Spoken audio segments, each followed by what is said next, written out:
Hey there, my name is Julie. I'm a housewife in my 40s. Recently, I remarried. My husband's name is Mark. He's 2 years older than me. He was a tenant in the apartment I owned. As I cleaned the apartments, he would say thank you. Gradually, we started making small talk, and it developed into a relationship. I thought you were just a cleaner. I'm already in my 40s. I wasn't stylish just tying back my black hair, so it wasn't surprising I was thought of that way. I was really surprised when I found out you were the landlord. Mark worked while also doing investments as a hobby, and before he knew it, he had missed his chance to get married. I also had a fondness for investments, and we hit it off. It naturally led to marriage. Mark always praised everything about my investments, saying amazing. Not only that, but when I made a simple meal, he would be thrilled, saying delicious. And if I massaged his shoulders, he would look blissfully happy, as if melting away. He's older, but somehow childlike, a pure man. I wasn't of an age to wear a bridal dress a second time, so I felt bad for Mark, who was marrying for the first time. But we didn't have a wedding. Instead, our new home was in a high-rise condo, as Mark had wished. Wow, what a view! Although it was just on the 5th floor of the high-rise, Mark was dazzled by the view of the city. It's so luxurious for just the two of us. So much bigger than my old apartment. He was excited. I had no idea his honest nature would take a complete 180 degrees turn. It started when we invited Mark's colleague to our home.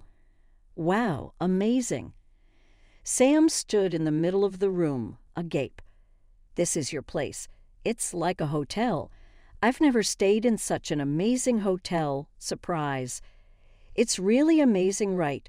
Mark said, proud as he urged Sam to sit cautiously on the leather sofa.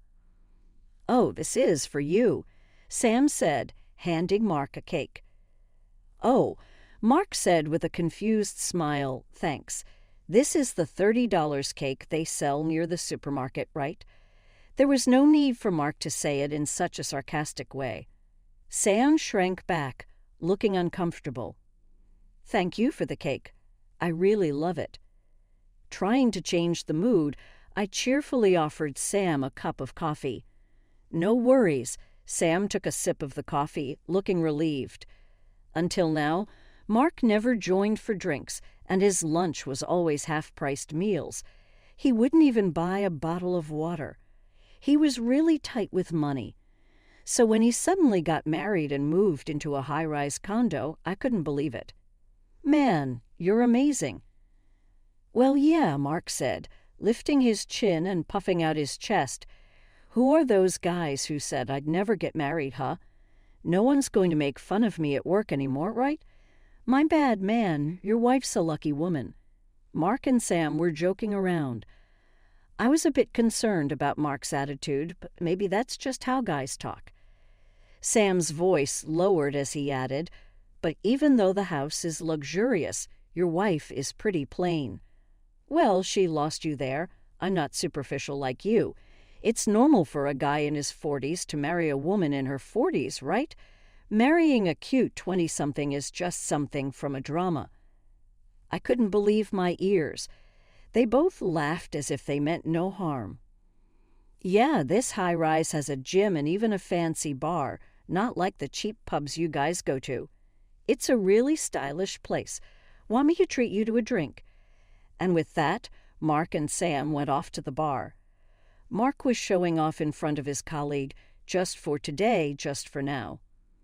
But from that day on, Mark started acting more arrogantly. Oh, you went to that cheap supermarket again. We're high class now. It's embarrassing, so stop it, okay? Mark frowned disapprovingly, checking my purchases and receipts. What bothered me most was Mark's evening drink. He'd always sat by the window, looking down. Oh, the cars look like toys, and the people are so tiny. They don't know they're being looked down upon as they work down there. Mark had completely changed. It felt like a distant memory when we used to buy discounted vegetables at a cheap supermarket and cook together. I was starting to feel uneasy about Mark. Then one day I felt something unfamiliar when I came home. I swallowed hard. Could it be that Mark brought another woman home? I listened carefully and heard laughter from a man and a woman in the living room.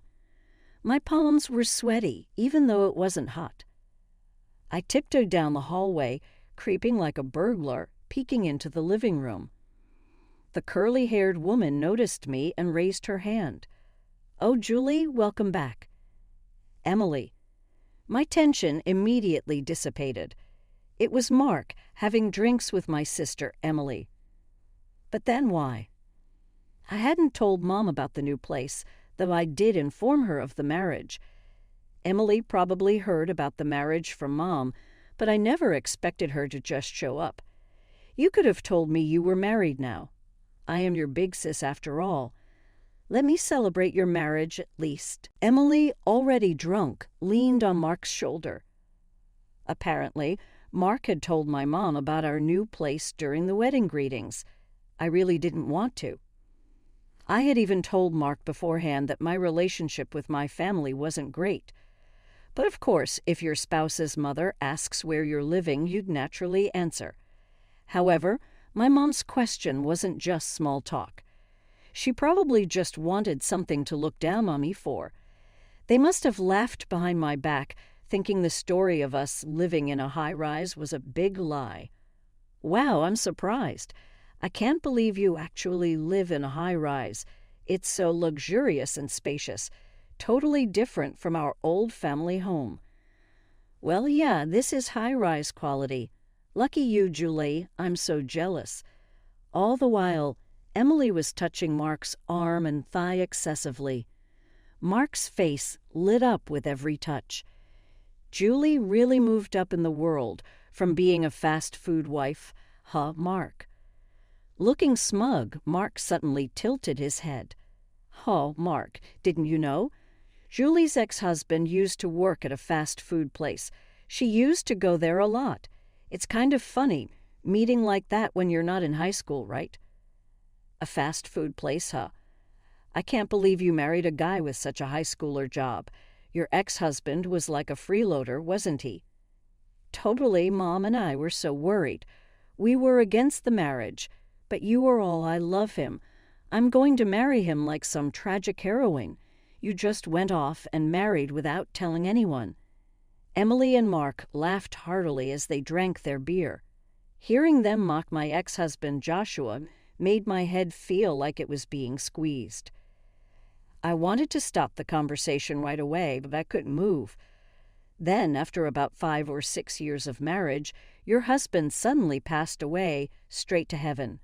Poor Julie, really, you didn't listen to our advice, married some weird guy, and look what happened. At that moment, I raised my right hand high. Emily screamed, snapping me back to reality. My hand was trembling above Emily's head.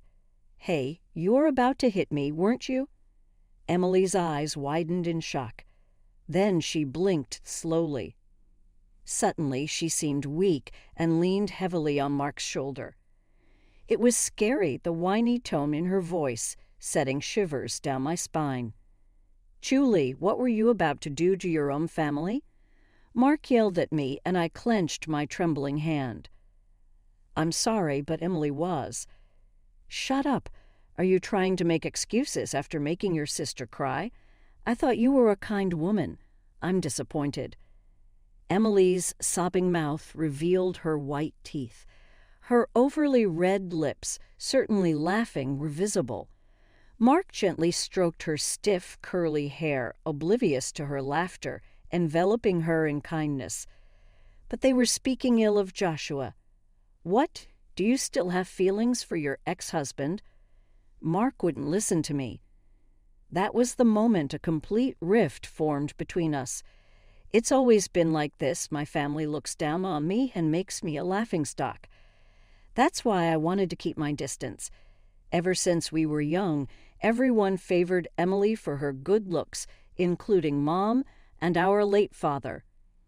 In contrast, Mom often told me, "Don't worry, you can get cosmetic surgery when you're older," while Emily enjoyed a fashionable student life with boyfriends. I devoted myself to studying. I did it because Mom praised me when I scored 100 on tests.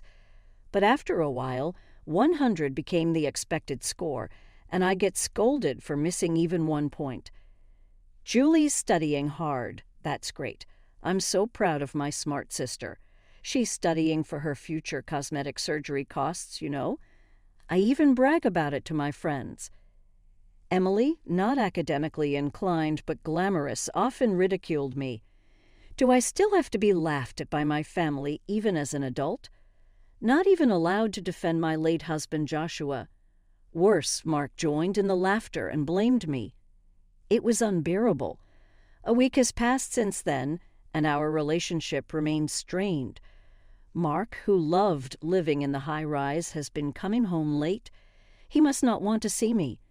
Mark avoids our bedroom and listlessly retreats to another room in this spacious house. We hardly feel each other's presence. It feels like the emotional distance is growing. I can't let this continue. With that resolve, the next day I bravely approached Mark when he returned from work. "Mark, it's cold today. Would you like to have a stew together?" Mark, about to head to his room, glanced briefly at the dining table.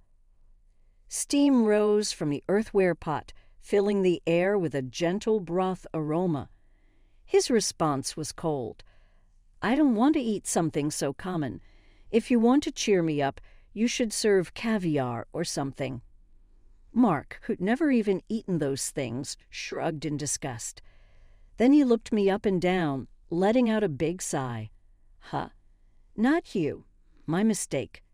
With that, Mark disappeared into his room. Mistake. The meaning of those words would soon become painfully clear. Welcome home. One day, when I got home, Emily greeted me at the entrance. She was unusually cheerful, smiling broadly. Behind her, Mark was grinning, scratching his head. Emily and Mark looked happy, embarrassed as if they had something to say but couldn't quite start. "What's going on? Were you guys drinking and badmouthing me and Joshua again?" "No, that's just your paranoia. As I tried to enter my room, Emily said, 'Oh, wait, sorry, but could you not enter this house anymore?'" What? Mistake. The meaning of those words would soon become painfully clear. Welcome home. One day, when I got home, Emily greeted me at the entrance. She was unusually cheerful, smiling broadly.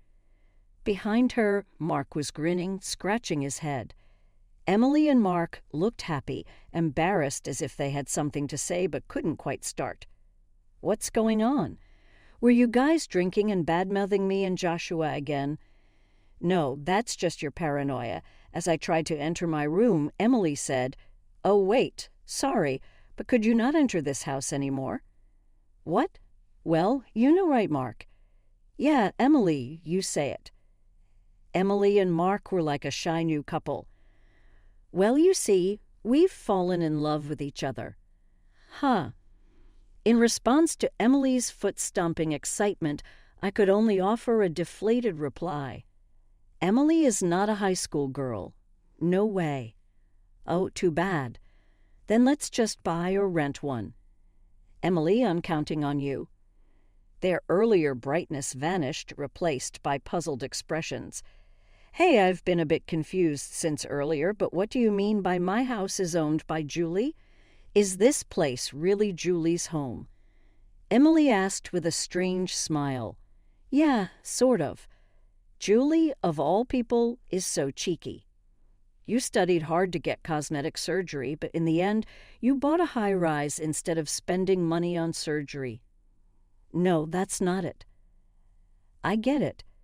It's a loan, right? With a loan you can buy anything expensive, so that's the trick. Don't scare me like that." Emily convinced herself and nodded with crossed arms. "But you can't beat Mark, right? He owns a few apartments on the second and third floors of this high-rise, and he has lots of other lands and apartments." Julie, you're out of his league. Mark looked away guiltily, closing his mouth. But those are mine too. After all, I own this entire high-rise. Huh? But Mark said they were his. Emily's pleading gaze turned to Mark. Emily, I expected a confident Mark, but the real Mark's face was pale and contorted.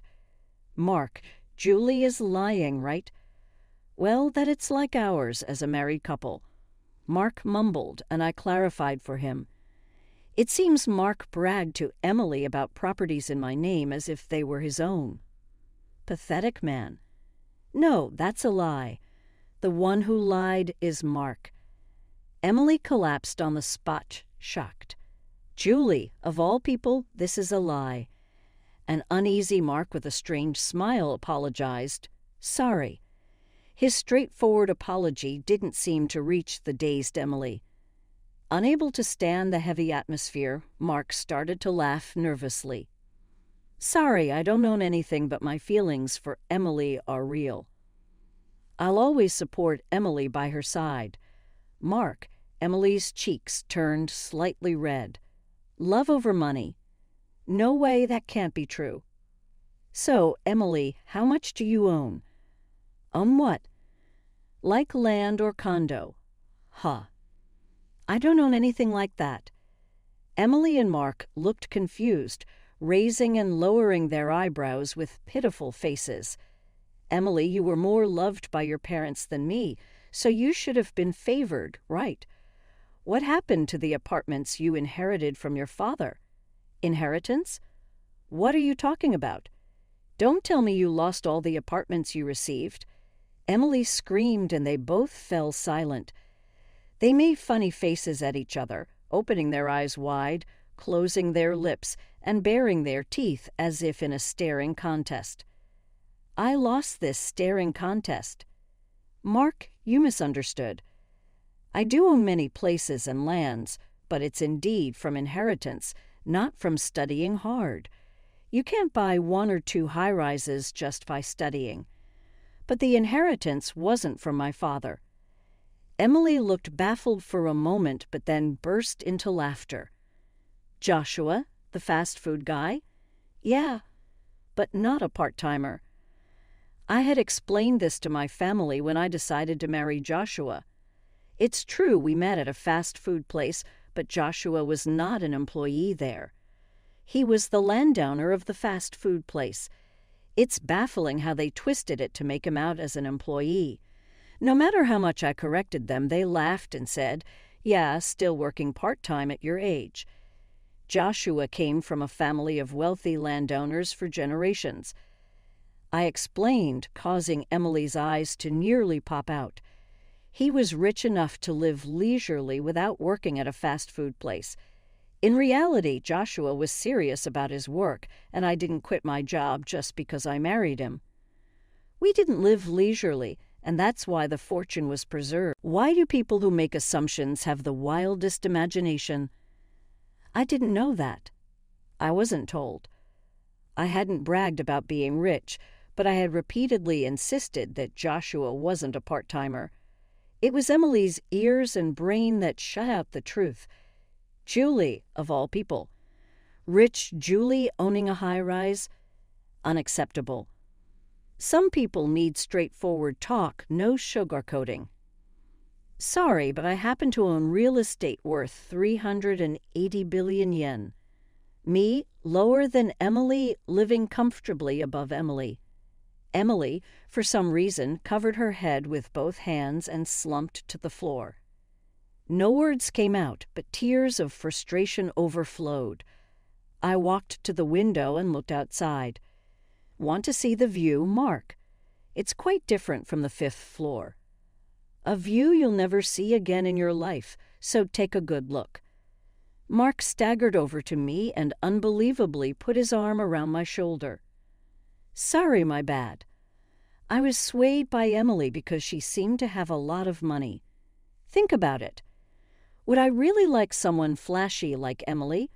Mark turned his gaze to the vast view outside the large window. People look like toys. No, they're just trash. I gently placed my hand over Mark's on my shoulder. Then Mark grasped my hand and smiled tenderly. "Julie, I love you." "Mark, I don't love you." "Huh." I roughly shook off Mark's hand. A man who cheats on his newlywed wife for an affair is indeed trash. By the way, the divorce papers you unilaterally handed me that day have already been submitted.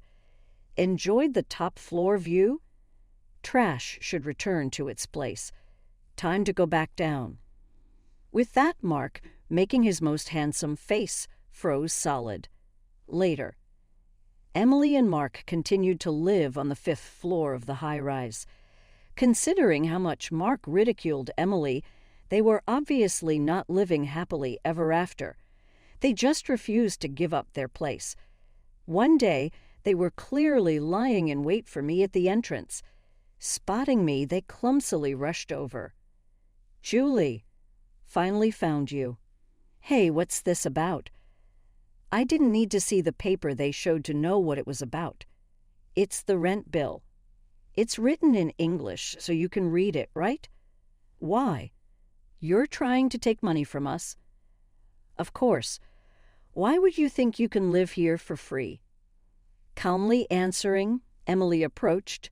"That's cold. We're family, right?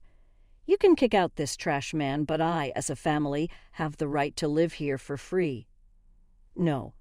Forgot what you did? Stealing your sister's husband, breaking up a family, and you talk about family? I have no family." Emily weakly muttered, "Julie, I was jealous of happy Julie. Really, I'm in big trouble." Emily burst into tears, her voice breaking as she recounted her hardships.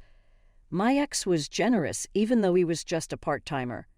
When I asked, he was smart with credit cards, you know. With revolving credit, you can spend $2,000 one month and pay only $200 the next. It's a good deal, right?" But then Emily sniffled in frustration. Before I knew it, I was paying for my ex's shopping too, and when I reached my credit limit, he dumped me. Don't you think that's sad? I'm broke, and now you want me to keep living in this high-rise? And she was planning to introduce this ex to me? Yes, he dumped me, but it's okay. You still have Mark, right? Maybe your ex and Mark are similar, both equally worthless. I heard Mark was into investing, but he only ever asked about my affairs and never shared details. Well, it makes sense. He couldn't say he was blowing most of his salary on betting on horses. Just because you have money doesn't mean you dress flashy. Joshua and I never wasted money and were very modest. I thought Mark was the same before we got married. He didn't talk much about himself, seemed humble and kind. I was mistaken. When things were strange between Mark and me, I almost fainted when I found a pocket full of betting tickets. Enjoy your life with the Mark you stole from me. Oh, and by the way, the rent is due tomorrow. Don't forget to pay it. That's impossible. If you can't pay, you'll have to leave. Despite my logical response, Emily wailed, but we're family, and Mark, professing his love for me, clung to my feet. This high-rise felt more like a daycare than a luxury apartment. It wasn't my job to discipline these brats. Eventually, Emily and Mark couldn't keep living in the high-rise and had to leave. I've moved out too, so I don't have to worry about being ambushed by them anymore. The top floor of the high-rise was lovely, but it just didn't feel like me. What a nice view today. I leaned over the balcony on the 2nd floor. Before me, the sea stretched out as far as the eye could see. My previous urban life felt like being swallowed by a sea of dark buildings. Now, living away from the city, I've changed both my home and my job, starting a new life. The neighbors share their vegetables and seafood with me. There's a senior colleague at work I get along with. Life doesn't always need parents, siblings, or a spouse. It's enough to spend time with people you like. Even without a family, I am perfectly happy on my own. Joshua loved the sea too, I remember. I am a free-spirited singleton, yet in my heart there's always Joshua